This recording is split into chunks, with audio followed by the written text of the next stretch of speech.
Subtítulo: Complacencia del apetito.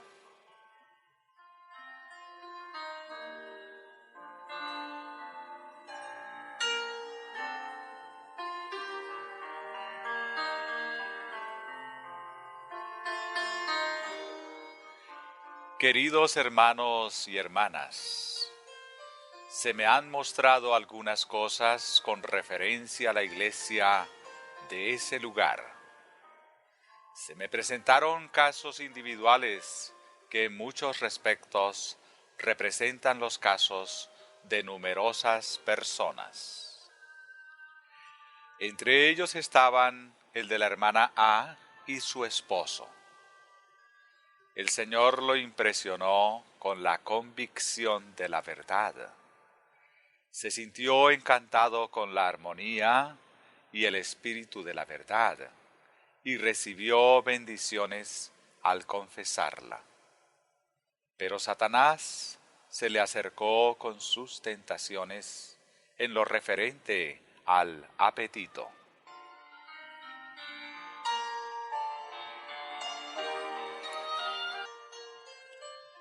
El hermano A por mucho tiempo había dado rienda suelta a su apetito por los estimulantes, lo cual había influido sobre su mente, confundiéndola y debilitando el intelecto, y disminuyendo las facultades morales.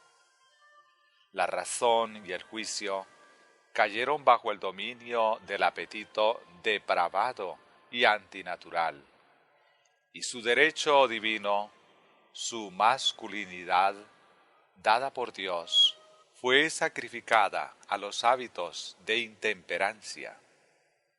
Si el hermano A hubiera hecho de la palabra de Dios su estudio y su guía, si hubiera confiado en Dios y orado por gracia para vencer, habría tenido fortaleza en el nombre de Jesús para rechazar al tentador.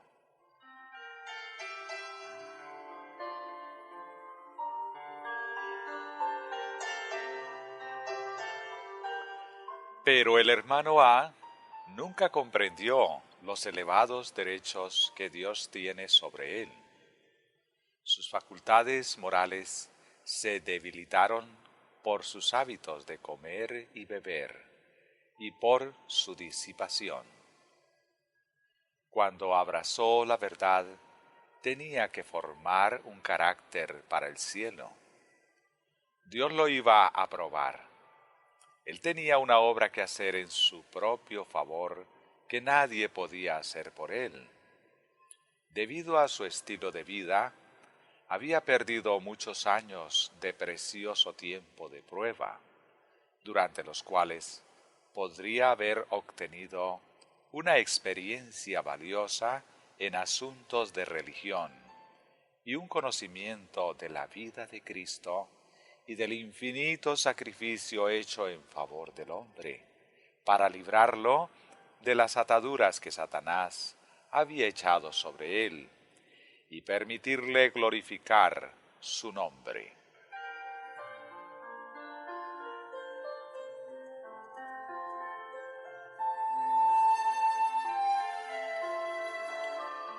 Cristo pagó un precio elevadísimo por la redención del hombre.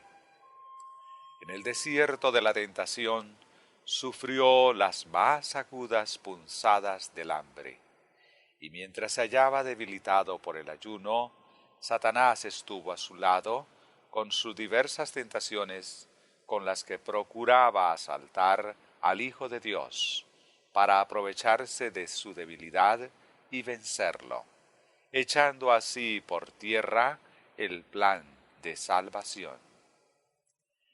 Pero Cristo se mantuvo firme, venció en favor de la humanidad con el fin de poder rescatarla de la degradación producida por la caída. La experiencia de Cristo es para nuestro beneficio. Su ejemplo al vencer el apetito muestra el camino para los que desean seguirle y finalmente darse cita con él en su trono.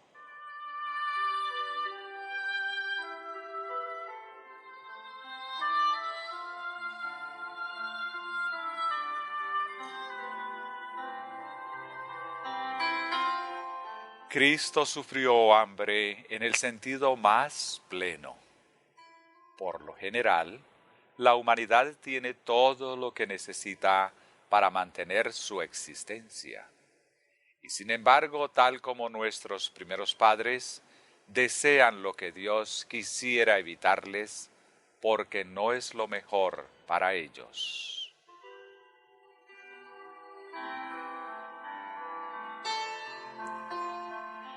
Cristo sufrió hambre de alimento necesario y resistió la tentación de Satanás relativa al apetito. La complacencia del apetito intemperante crea en el hombre caído deseos antinaturales por las cosas que eventualmente causarán su ruina.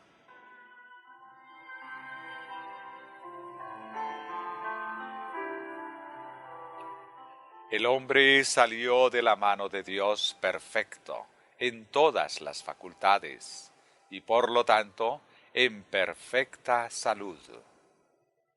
Se necesitaron más de 2000 años de complacencia del apetito y pasiones lujuriosas para crear en el organismo humano un estado de cosas que disminuyera la fuerza vital.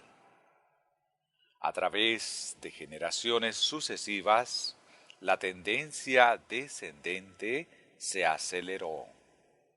La complacencia del apetito y la pasión combinadas causaron exceso y violencia.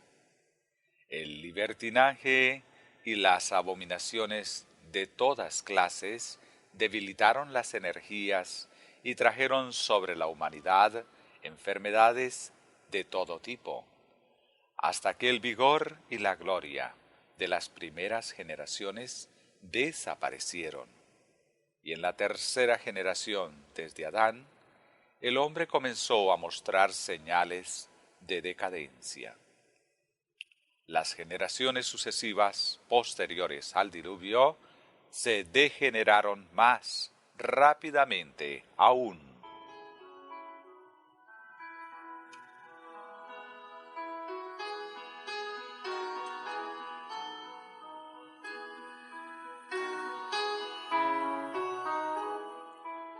Todo este peso de infortunios y sufrimientos acumulados pueden ser atribuido a la indulgencia del apetito y la pasión. La vida de molicie y el uso de vino corrompen la sangre, inflaman las pasiones y producen enfermedades de todas clases. Pero el mal no termina allí. Los padres dejan enfermedades como un legado para sus hijos. Por regla general, cada individuo intemperante que engendra hijos transmite sus inclinaciones y tendencias malvadas a su descendencia. De su propia sangre inflamada y corrompida, les traspasa enfermedad. La disolución, la enfermedad y la imbecilidad se transmiten como una herencia de miseria de padres a hijos y de generación en generación. Esto trae angustia y sufrimientos al mundo, y no es otra cosa que una repetición de la caída del hombre.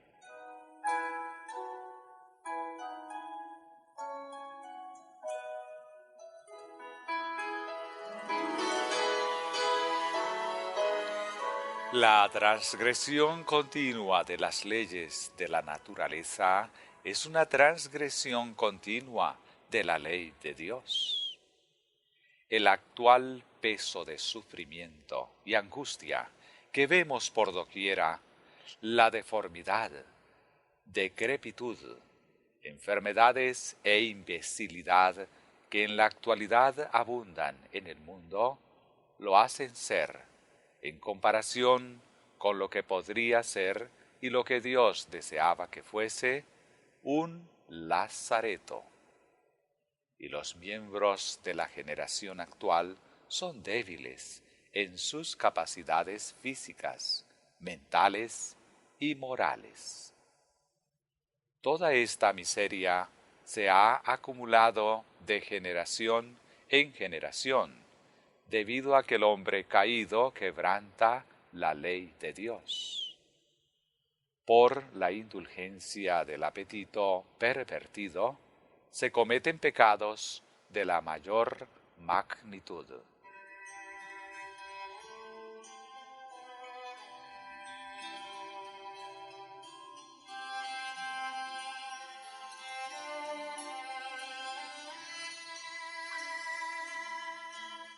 El gusto que se crea por el tabaco, ese veneno inmundo y repugnante, despierta el deseo de consumir estimulantes más fuertes, como el licor, el cual se consume bajo una u otra disculpa, para tratar alguna enfermedad imaginaria o para prevenir alguna posible enfermedad. De ese modo, se despierta un apetito antinatural por esos estimulantes dañosos y excitantes. Y este apetito ha fortalecido hasta que el aumento de la intemperancia en esta generación es alarmante.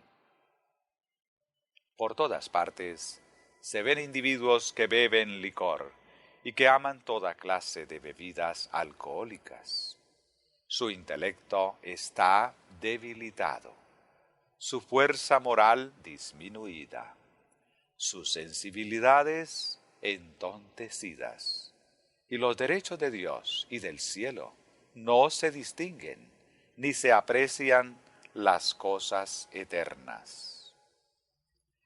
La Biblia declara que ningún borracho heredará el reino de Dios.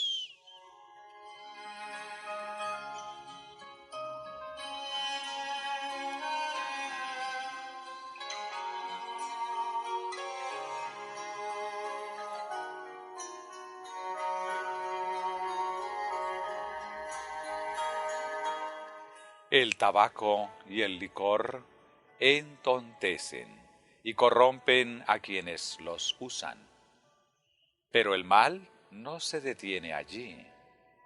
El que usa estas sustancias transmite temperamentos irritables, sangre contaminada, intelectos debilitados y debilidad moral a sus hijos, y se hace culpable de todos los malos resultados que su estilo de vida disipado y equivocado traen sobre su familia y la comunidad.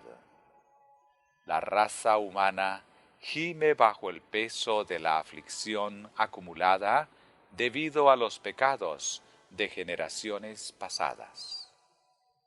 Y sin embargo, los hombres y mujeres de la presente generación, casi sin pensar ni preocuparse de su conducta, se entregan a la intemperancia por sus excesos y borracheras, por lo cual dejan como legado para la próxima generación enfermedad, intelectos debilitados y contaminación moral.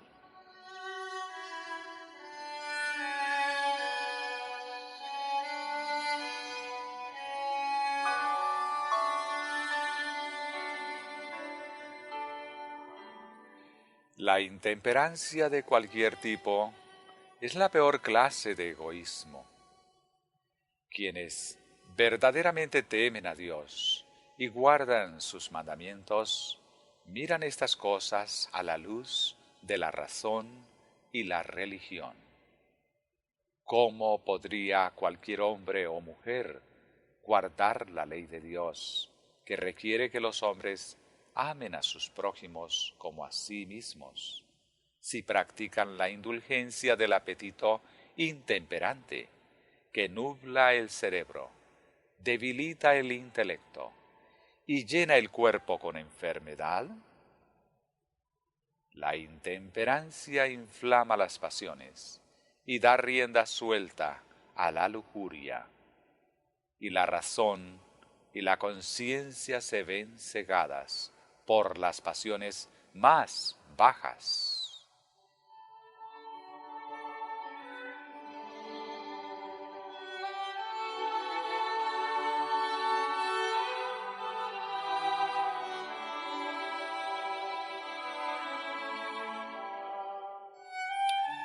Preguntamos, ¿qué hará el esposo de la hermana A?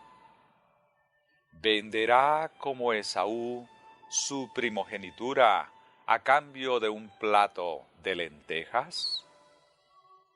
¿Venderá él su virilidad que lo asemeja a Dios para ceder a la indulgencia de su gusto pervertido, que sólo trae desgracia y degradación? La paga del pecado es muerte. ¿No tiene este hermano el valor moral para negar su apetito? Sus hábitos no han estado en armonía con la verdad y con los testimonios de reproche que Dios ha visto conveniente dar a su pueblo. Su conciencia no estaba completamente muerta. Sabía que no podía servir a Dios y al mismo tiempo ceder a su apetito. Por lo tanto, cedió a la tentación de Satanás, que era demasiado violenta para que él la resistiera con sus propias fuerzas. Fue vencido. Ahora achaca su falta de interés por la verdad a otras causas fuera de la verdadera, con el fin de ocultar su propia debilidad de propósito y la causa real de su apostasía de Dios, que era su apetito descontrolado.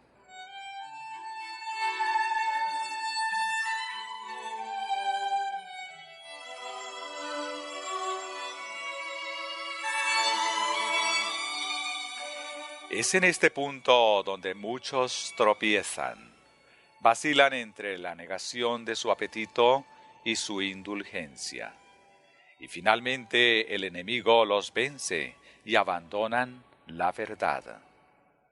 Muchos que han apostatado de la verdad mencionan como razón de su conducta que no tienen fe en los testimonios. Al investigar el caso se revela el hecho de que tenían algún hábito pecaminoso que Dios había condenado a través de los testimonios.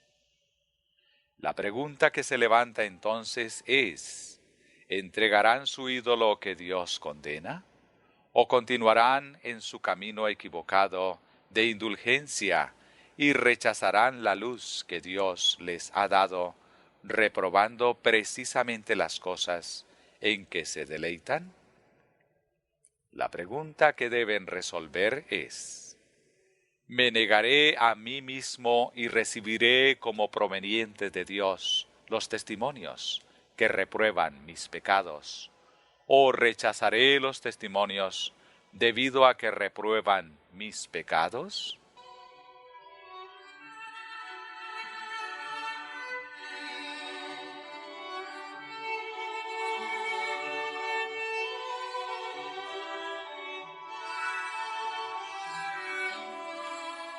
En muchos casos los testimonios son recibidos completamente.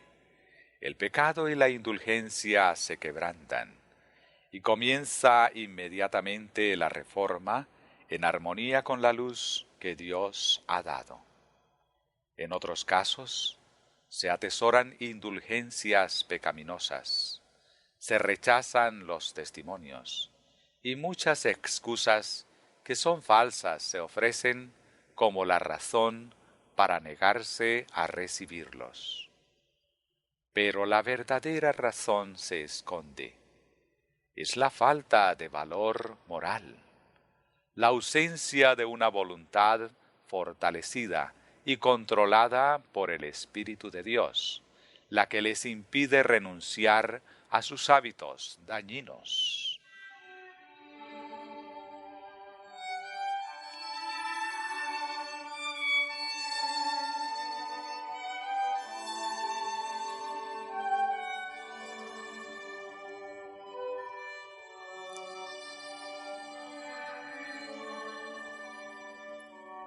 No es fácil la tarea de vencer el gusto arraigado por los narcóticos y los estimulantes.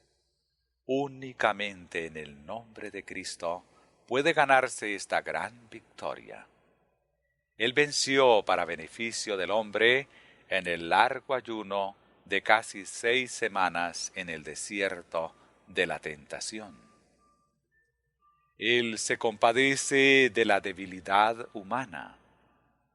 Su amor por el hombre caído era tan grande que hizo un sacrificio infinito con el fin de alcanzarlo en su degradación, y a través de su poder divino finalmente elevarlo a su trono.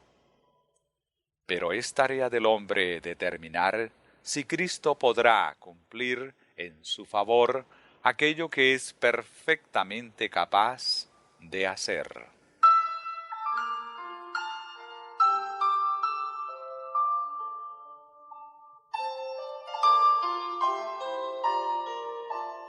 Se decidirá el hombre a aferrarse del poder divino y con determinación y perseverancia resistir a Satanás, siguiendo el ejemplo que Cristo le dio en su conflicto con el enemigo en el desierto de la tentación. Dios no puede salvar al hombre contra su voluntad del poder de los artificios de Satanás. El hombre debe trabajar con su poder humano, ayudado con el poder divino de Cristo, para resistir y vencer a cualquier costo. En otras palabras, el hombre debe vencer tal como Cristo venció, y luego, por medio de la victoria que es privilegio suyo lograr por el nombre todopoderoso de Jesús, él puede llegar a ser un heredero de Dios y coheredero con Cristo Jesús. No podría ser este el caso si sólo Cristo ganara todas las victorias. El hombre debe hacer su parte. Puede vencer por su propio esfuerzo, usando la fortaleza y la gracia que Cristo le concede. El hombre debe ser un obrero con Cristo en la tarea de vencer, y entonces será participante con Cristo de su gloria.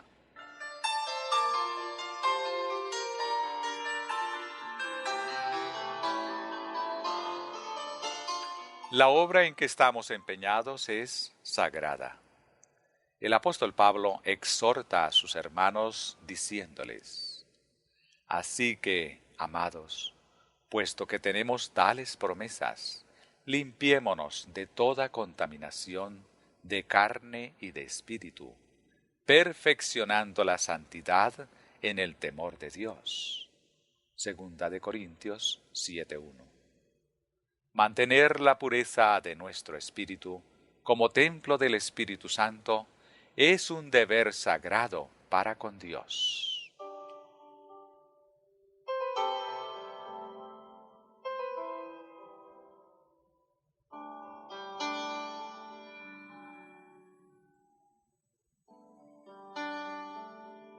Si el corazón y la mente se dedican al servicio de Dios, obedeciendo todos sus mandamientos, amándolo con todo el corazón, la fuerza, la mente y la capacidad, y a nuestro prójimo como a nosotros mismos, seremos encontrados leales y fieles a los requerimientos del cielo.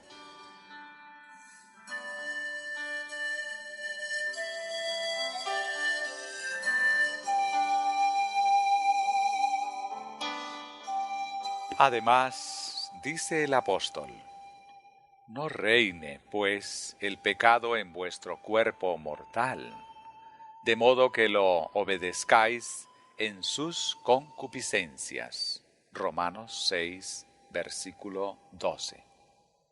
También insta a sus hermanos a ejercer diligencia insistente y paciente perseverancia en sus esfuerzos por lograr la pureza y la santidad de vida, en estas palabras: todo aquel que lucha, de todo se abstiene.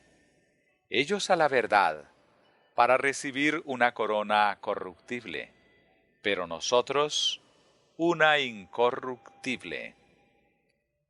Primera de Corintios 9, 25.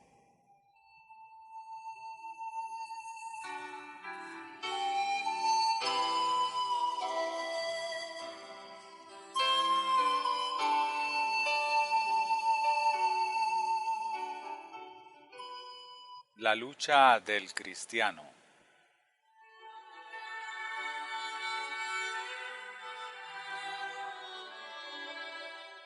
Pablo presenta delante de nosotros la guerra espiritual y su recompensa, contrastándola con los diversos juegos instituidos entre los paganos en honor de sus dioses.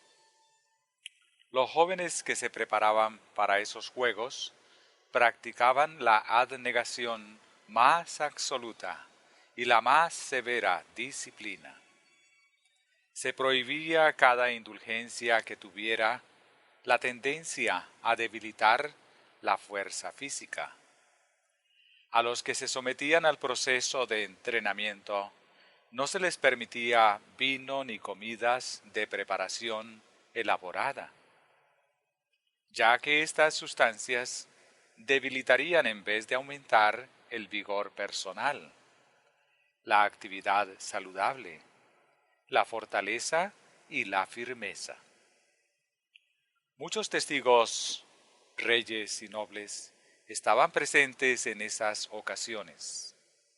Se consideraba el mayor honor ganar una simple corona de laurel, que en pocas horas perdería su lozanía.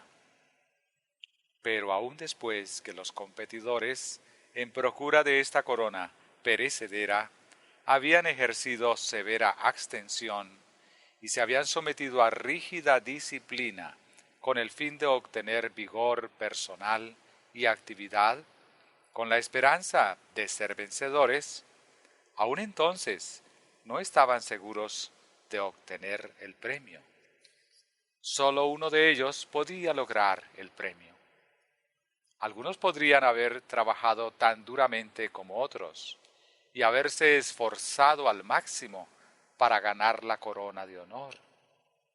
Pero justamente cuando extendían la mano para asegurarse el premio, algún otro, un instante antes que ellos, podría adelantarse y arrebatar el codiciado tesoro.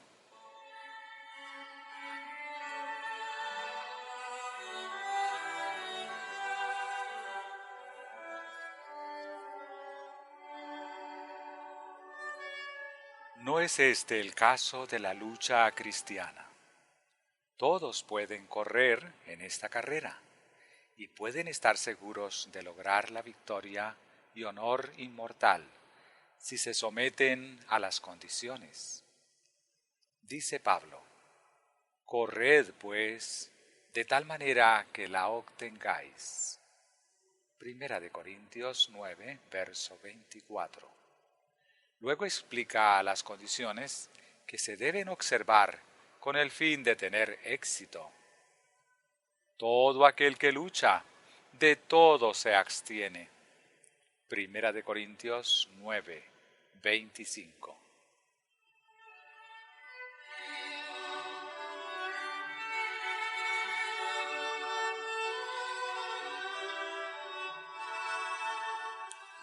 Si los paganos, que no estaban controlados por una conciencia iluminada y que no sentían el temor de Dios, se sometían a privaciones y a la disciplina del entrenamiento, negándose toda indulgencia debilitante, solo para obtener una corona que perece y el aplauso de la multitud, Con cuánta mayor razón debieran los que están corriendo la carrera cristiana, con la esperanza de obtener la inmortalidad y la aprobación del cielo, estar dispuestos a negarse a sí mismos indulgencias y estimulantes malsanos que degradan la moral, debilitan el intelecto y colocan los poderes superiores en sujeción a los apetitos y pasiones animales.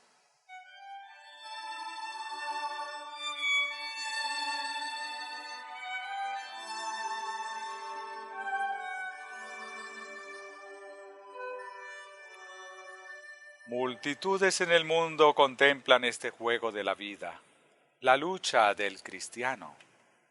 Y esto no es todo. El monarca del universo y las miríadas de ángeles celestiales son espectadores de esta carrera. Vigilan ansiosos para ver quiénes tendrán éxito en vencer y ganar la corona de gloria que no se marchita. Con intenso interés, Dios y los ángeles del cielo notan el sacrificio propio, la abnegación y los esfuerzos agonizantes de los que se dedican a correr la carrera cristiana.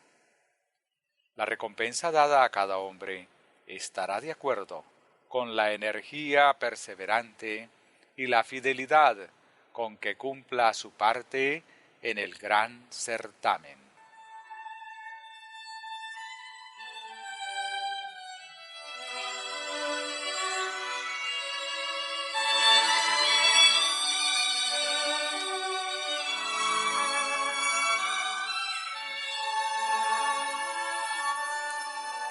En los juegos a los que nos hemos referido, solo uno se llevaba el premio. En la carrera cristiana dice el apóstol: así que yo de esta manera corro, no como a la aventura. 1 Corintios 9:26. No nos espera ningún desengaño al terminar la carrera.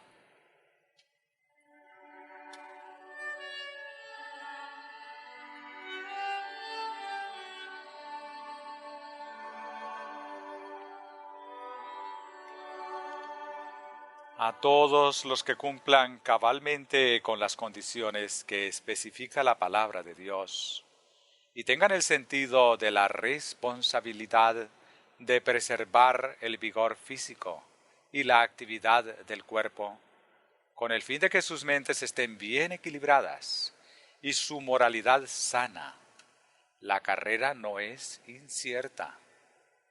Todos ellos pueden lograr el premio, ganar y ostentar la corona de gloria inmortal que no se desvanece.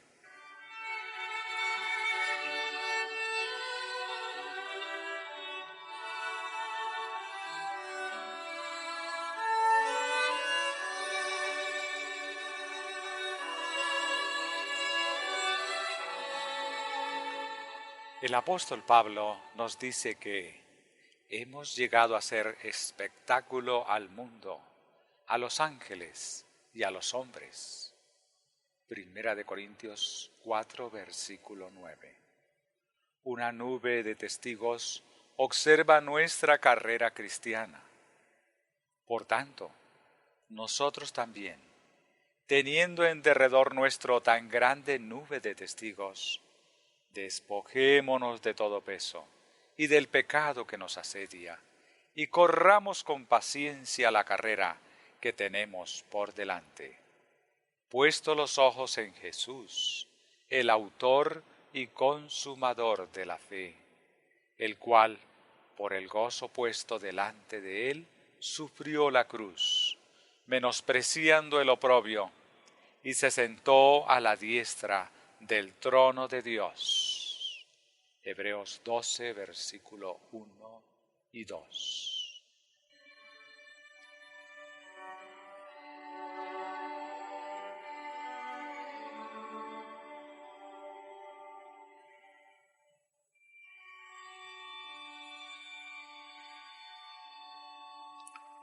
no debiéramos hacer del mundo nuestro criterio.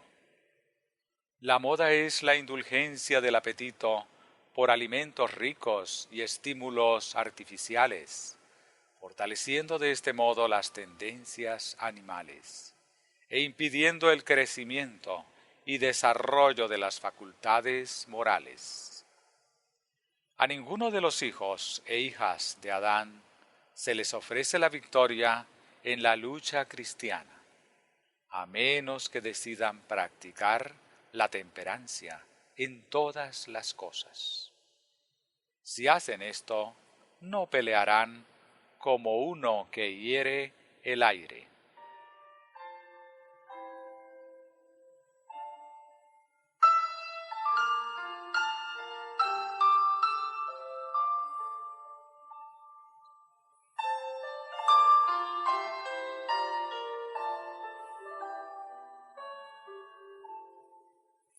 Si los cristianos mantienen su cuerpo en sujeción y colocan todos sus apetitos y pasiones bajo el control de la conciencia iluminada, sintiendo que obedecer las leyes que gobiernan la salud y la vida es un deber para con Dios y para con sus vecinos, recibirán la bendición del vigor físico y mental. Tendrán fuerza moral para luchar contra Satanás. Y en el nombre de aquel que venció el apetito por causa de ellos, pueden ser más que vencedores por sí mismos. Esta guerra está abierta para todos los que quieran pelearla.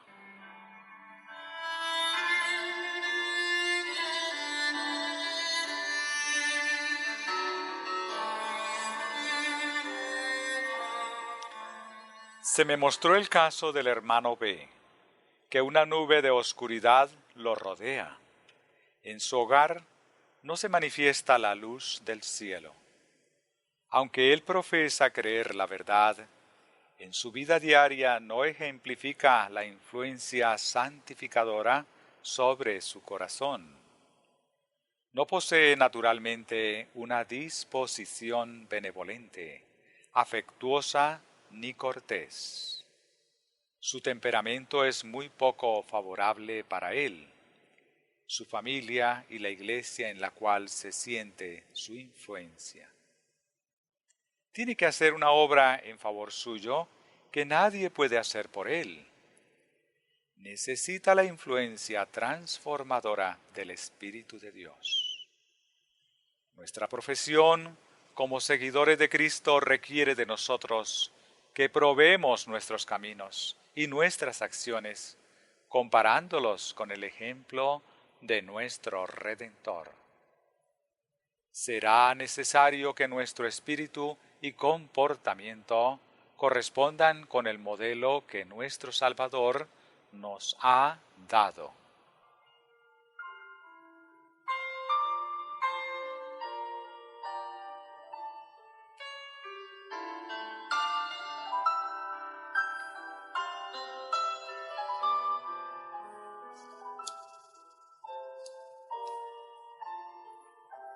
El hermano B no tiene un temperamento que haga brillar el sol sobre su familia. Ese es un buen lugar para que él comience a trabajar. Se parece más a una nube que a un rayo de luz. Es demasiado egoísta como para pronunciar palabras de aprobación a los miembros de su familia, especialmente a la que, con preferencia a todos los demás, debiera recibir su amor y tierno respeto. Es hosco, abusador, dictatorial.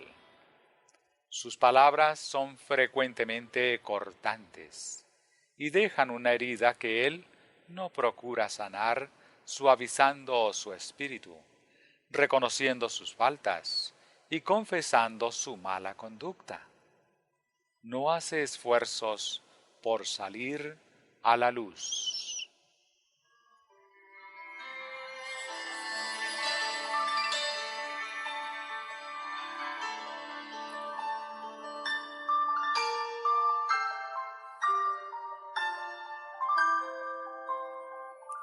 no conduce dentro de sí una búsqueda del corazón, de los motivos de su genio, su manera de hablar y su conducta, para ver si su vida es como el ejemplo divino. No aplica la ley de Dios a su vida y carácter como su regla de acción. El Señor desea ver delante de sí un pueblo honesto y recto.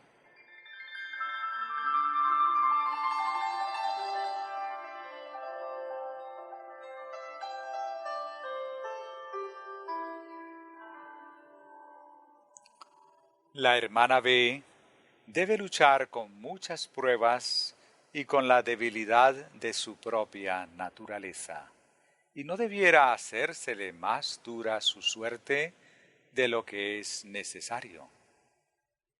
El hermano B debiera suavizar su carácter, debiera cultivar el refinamiento y la cortesía, debiera ser muy tierno y amable hacia su esposa, la cual es su igual en todo respecto. No debiera pronunciar ni una palabra que arrojara sombras sobre su corazón. Debe comenzar la obra de reforma en su hogar. Debe cultivar el afecto y vencer los rasgos duros, ásperos, indiferentes y egoístas de su disposición, pues éstos están creciendo dentro de él. Nosotros, pobres mortales, que deseamos alcanzar el cielo, debemos vencer como Cristo venció. Debemos asimilarnos a su imagen. Nuestros caracteres deben ser sin mancha.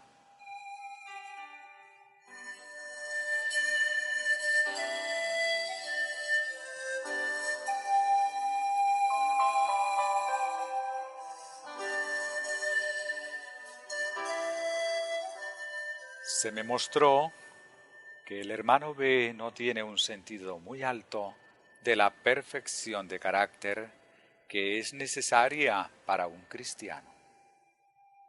No tiene el sentido correcto de lo que es su deber para con sus semejantes. Está en peligro de promover sus propios intereses si se presenta la oportunidad, sin fijarse en la ventaja o la pérdida que puede sufrir su prójimo. Mira su propia prosperidad como extremadamente importante, pero no está interesado en la fortuna o el infortunio de sus vecinos, como debiera estarlo un seguidor de Cristo. Por un provecho insignificante para sí mismo, Satanás puede apartarlo de su integridad.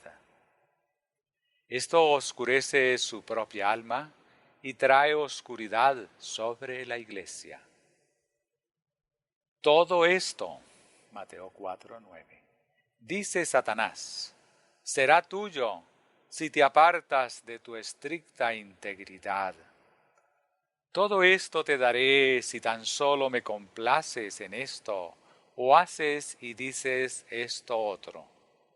Demasiado a menudo el hermano B ha sido engañado por el adversario para daño suyo y para oscurecimiento de otras mentes.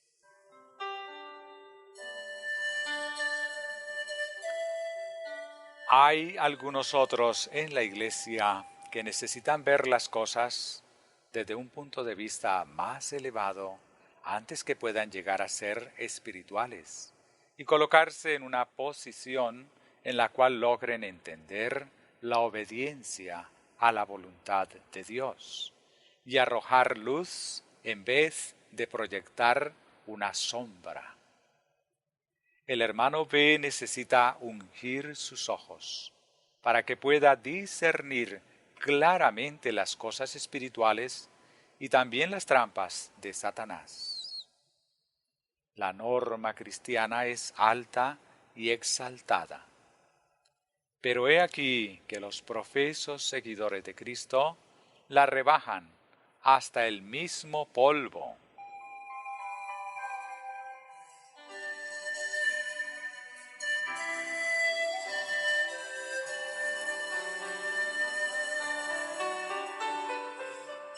Usted necesita, hermano B, ejercer vigilancia constante, no sea que lo venzan las tentaciones de Satanás en cuanto a vivir para sí mismo, a ser celoso y envidioso, suspicaz y criticón. Si avanza murmurando, no progresará ni un solo paso en el camino al cielo. Si cesa, aunque sea un momento, en sus sinceros esfuerzos y deja de procurar con oración someter su yo y controlarlo, estará en peligro de ser vencido por alguna tentación fuerte. Podría ser que diera pasos imprudentes. Podría manifestar un espíritu no cristiano, lo cual no sólo traerá amargura a su propia alma, sino también tristeza a las mentes de otros. Se arriesga a traer sobre ellos un peso de perplejidad y tristeza que pondrá en peligro sus almas, y usted será el que tenga que responder por esta influencia funesta. Hermano B, si desea escapar de la contaminación que hay en el mundo por la concupiscencia, será necesario que haga profesión de cristianismo en todas las cosas.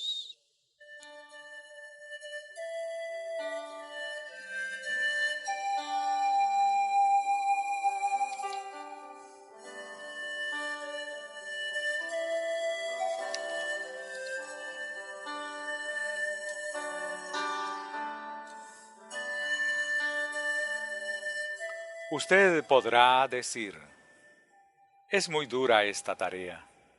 El camino es demasiado estrecho y yo no puedo caminar por él. Es más estrecho el camino en esta carta que lo que usted encuentra claramente marcado en la palabra de Dios. Para ganar el cielo vale la pena hacer un esfuerzo perseverante e incansable durante toda la vida. Si ahora se echa atrás y se desanima, ciertamente perderá el cielo, perderá la vida inmortal y la corona de gloria que no se desvanecen. Los que tienen un lugar al lado del Salvador en su trono son únicamente esa clase de personas que han vencido tal como Él venció. El amor por la verdad pura y santificadora, el amor por el querido Redentor, alivianará la tarea de vencer. Con gusto concederá a Jesús su fortaleza a todos los que realmente desean recibirla.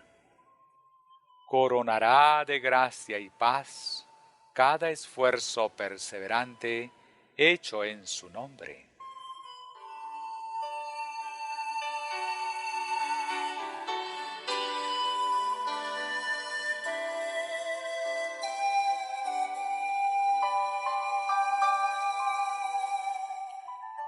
Si su estudio diario consiste en glorificar a Dios y subyugar el yo, Él hará que su fortaleza se perfeccione en su debilidad y podrá vivir de manera que su conciencia no lo condene.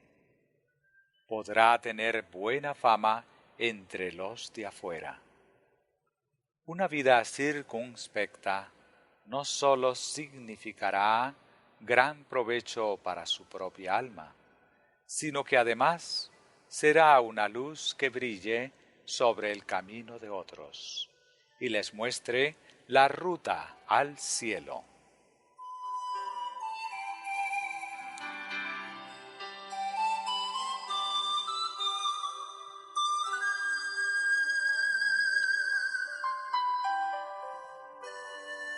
Hermano B, ¿cómo ha gobernado usted su temperamento? ¿Ha procurado vencer su espíritu impulsivo? Con la disposición y los sentimientos que usted posee ahora, dejará de obtener el cielo tan seguramente como que hay un cielo. Para beneficio de su propia alma y por amor a Cristo, Él le ha dado a usted evidencias inconfundibles de su infinito amor. Acérquese a Él para que pueda ser llenado con su espíritu.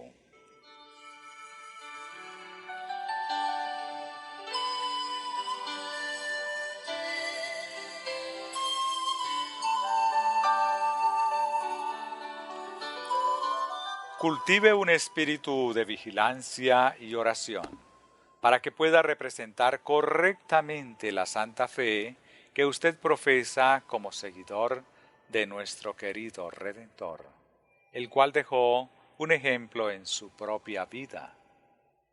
Imite a nuestro Salvador. Aprenda de Cristo. Soporte las vicisitudes como buen soldado de Jesucristo. Venza las tentaciones de Satanás como Él venció, y salga vencedor sobre todos sus defectos de carácter.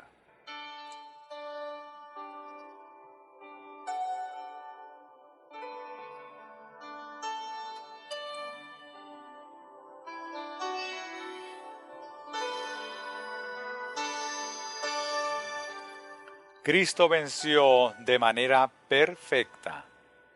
Así también nosotros debemos ser perfectos y completos, sin que nos falte nada, sin mancha ni imperfección. Cristo obtuvo la redención para el hombre a un costo infinito para sí mismo. La victoria que obtenemos sobre nuestros propios corazones malvados y sobre las tentaciones de Satanás nos costará gran esfuerzo, vigilancia constante y oración perseverante. Entonces, no sólo cosecharemos la recompensa, que es el don de la vida eterna, sino que aumentaremos nuestra felicidad en este mundo, al tener conciencia de un deber realizado y por el mayor respeto y amor de los que nos rodean.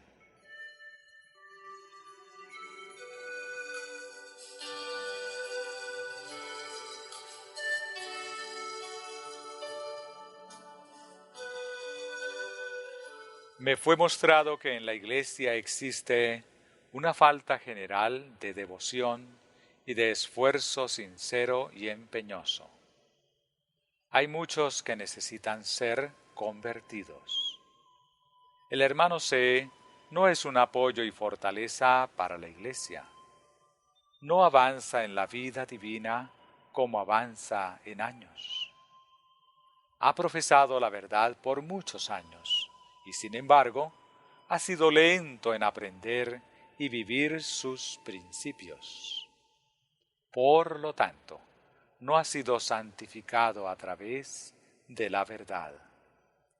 Se mantiene en una posición en la cual Satanás lo puede tentar. En su experiencia es todavía como un niño. Vigila a otros y marca sus errores, cuando debiera estar escudriñando con diligencia su propio corazón. Esa disposición a desconfiar de sus hermanos y ver faltas en ellos, y hablar de ellas a otros, recibe el reproche contenido en las palabras que Cristo le dirigió a uno que, según él vio, estaba más interesado en la conducta de sus hermanos que en ser cuidadoso de vigilar y orar para que Satanás no lo venciera a él. Dijo Cristo a sus discípulos: ¿qué a ti? Sígueme tú. Juan 21, verso 22.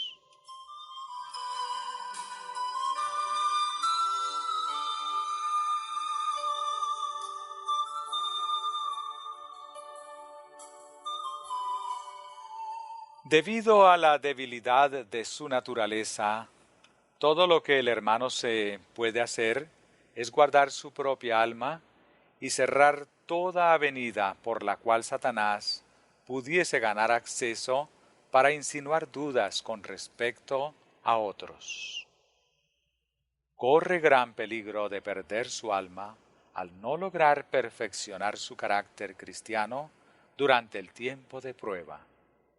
Es lento para seguir a Cristo. Sus sentidos parecen estar nublados y casi paralizados, de tal modo que no estima como debe las cosas sagradas. Aún ahora puede corregir sus errores y vencer sus defectos, si se decide a obrar apoyándose en la fortaleza de Dios.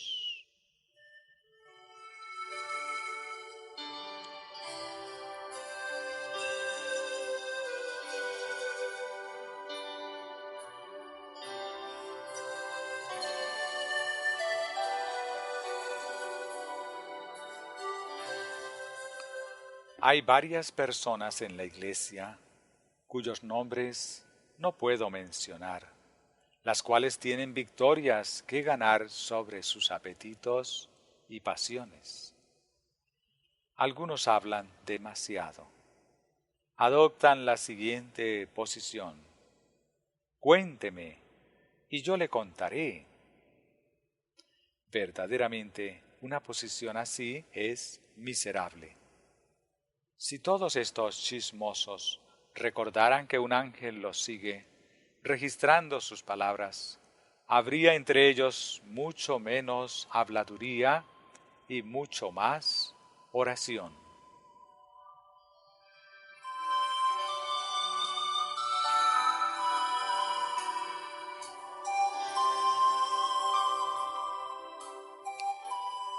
Hay hijos de guardadores del sábado que han aprendido desde su juventud a observar el sábado. Algunos de ellos son muy buenos hijos, fieles al deber en lo que se refiere a los asuntos temporales, pero no sienten una convicción profunda de pecado ni la necesidad del arrepentimiento. Los tales se encuentran en una condición peligrosa. Vigilan la conducta y los esfuerzos de los cristianos profesos. Ven que algunos de ellos hacen alta profesión de su fe, pero no son cristianos concienzudos, y comparan sus propios conceptos y acciones con esas piedras de tropiezo. Y como en sus propias vidas no ven asomarse ningún pecado, se congratulan a sí mismos por estar en lo correcto.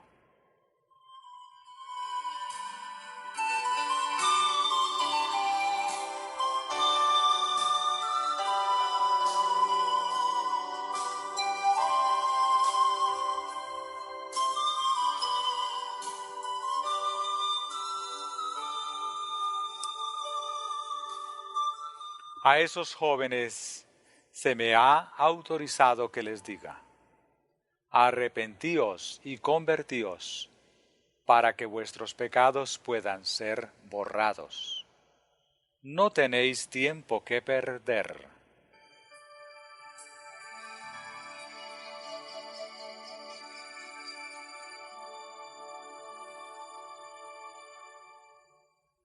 El cielo y la vida eterna son tesoros valiosos que no pueden obtenerse sin esfuerzo de vuestra parte.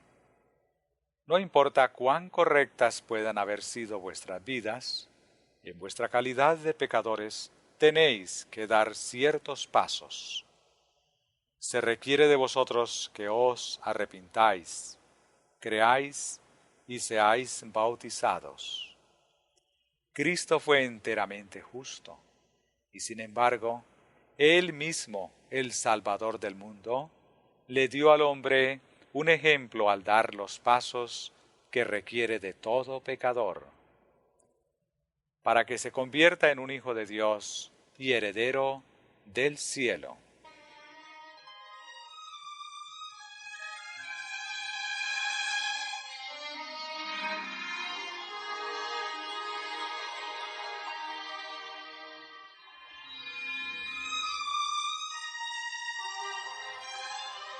Si Cristo, el Redentor del hombre, puro y sin mancha, condescendió en dar los pasos que el pecador necesita dar en su conversión, ¿por qué los que ven su camino iluminado por la luz de la verdad habrían de vacilar en entregar sus corazones a Dios y confesar humildemente que son pecadores y mostrar su fe en la expiación de Cristo por sus palabras y acciones, identificándose con los que profesan ser sus seguidores? Siempre habrá quienes no vivan de acuerdo con su profesión, cuyas vidas diarias demuestren que son cualquier cosa excepto cristianos. Pero ¿es esta una razón suficiente para que cualquiera rehúse vestirse de Cristo por el bautismo en la fe de su muerte y resurrección?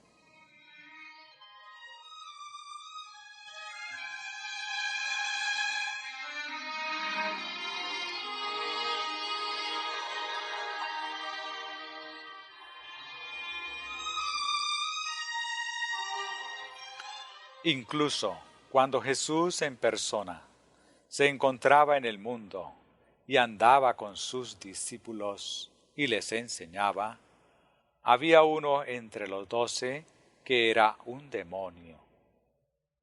Judas traicionó a su Señor.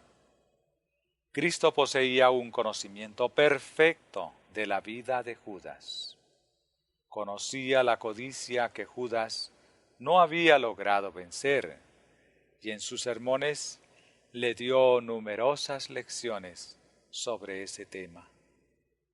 Judas, mediante la complacencia, permitía que este rasgo de su carácter creciera y se arraigara tan profundamente que desplazó la buena semilla sembrada en su corazón. El mal predominó hasta que por amor al dinero fue capaz de vender a su Señor por unas pocas monedas de plata.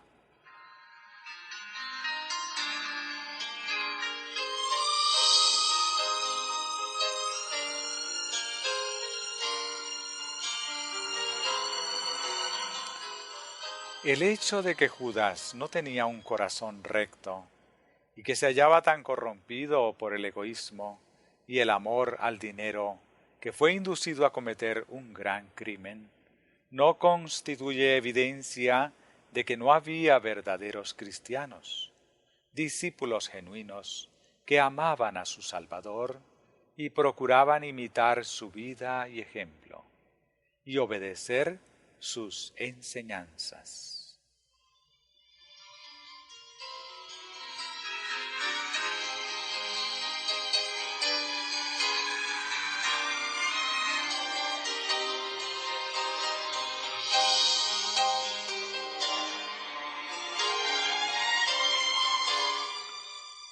Se me mostró el hecho de que Judas estuviera incluido entre los 12, con todas sus faltas y defectos de carácter, como una lección instructiva, una que al ser estudiada por los cristianos pueden beneficiarse. Cuando nuestro Señor escogió a Judas, su caso no era desesperado. Tenía algunas cualidades buenas. En su asociación con Cristo en la obra, al escuchar sus discursos, tuvo una oportunidad favorable para descubrir sus malos rasgos, para conocer sus defectos de carácter, si realmente deseaba ser un verdadero discípulo. Nuestro Señor llegó a colocarlo en una posición en la cual podía escoger si desarrollar su disposición codiciosa o percibirla y corregirla. Él estaba a cargo de los escasos medios recogidos para los pobres y para los gastos necesarios de Cristo y los discípulos en su obra de predicación. Esta pequeña cantidad de dinero constituía una tentación continua para Judas. Y de tiempo en tiempo, cuando hacía un pequeño servicio para Cristo o dedicaba un poco de tiempo a propósitos religiosos, se pagaba a sí mismo de los exiguos fondos recogidos para hacer avanzar la luz del Evangelio. Finalmente se volvió tan avaro que se quejó amargamente porque el ungüento derramado sobre la cabeza de Jesús era muy caro. Le dio vueltas al asunto una y otra vez y calculó el dinero que podría haber sido colocado en sus manos para gastar si ese ungüento hubiera sido vendido. Su egoísmo se fortaleció hasta que sintió que la tesorería había verdaderamente sufrido una gran pérdida al no recibir el valor del ungüento en dinero. Finalmente, se quejó abiertamente de la extravagancia que significaba esta valiosa ofrenda para Cristo. Nuestro Salvador lo reprendió por su codicia. La reprensión irritó el corazón de Judas, hasta que, por una pequeña suma de dinero, consintió en traicionar a su Señor. Entre los guardadores del sábado habrá quienes en su corazón no son más fieles de lo que era Judas. Pero dichos casos no debieran constituir una excusa para que otros dejen de seguir a Cristo.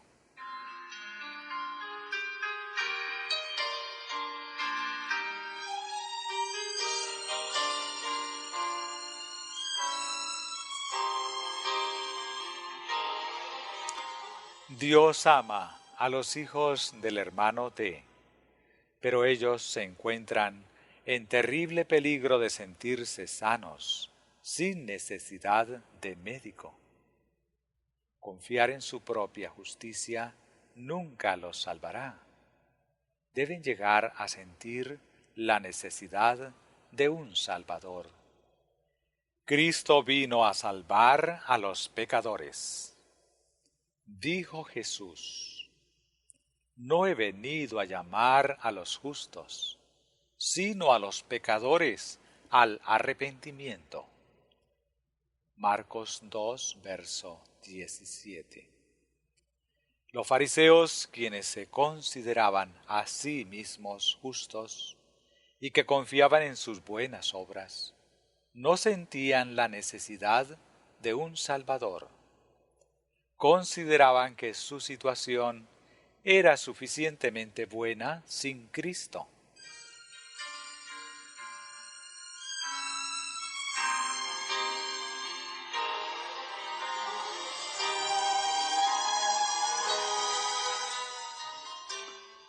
Los queridos hijos del hermano D debieran rogar a Jesús que les revele su pecaminosidad y luego pedirle que se revele ante ellos como su Salvador que perdona el pecado.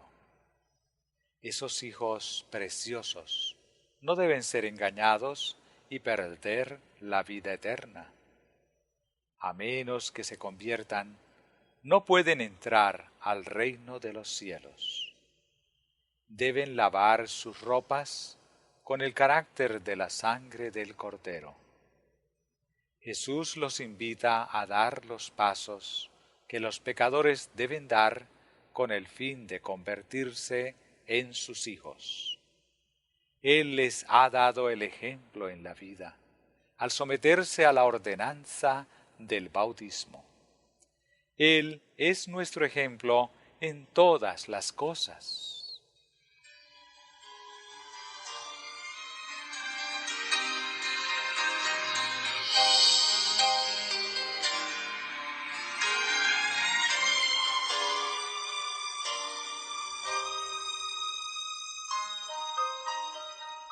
Dios requiere que esos hijos le entreguen los mejores y más santos afectos de sus corazones. Él los ha comprado con su propia sangre. Reclama sus servicios. Ellos no se pertenecen a sí mismos. Jesús ha hecho un sacrificio infinito por ellos. El amante y compasivo Salvador los recibirá si vienen a Él tal como son y si dependen de la justicia de Él y no de sus propios méritos.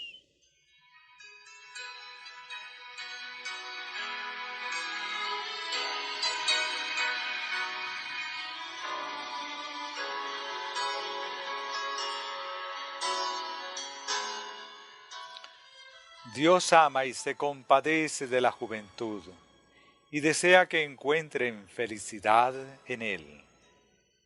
Él murió para redimirlos. Los bendecirá si se acercan a Él en humildad y sinceridad. Él dejará que lo encuentren si lo buscan con todo el corazón.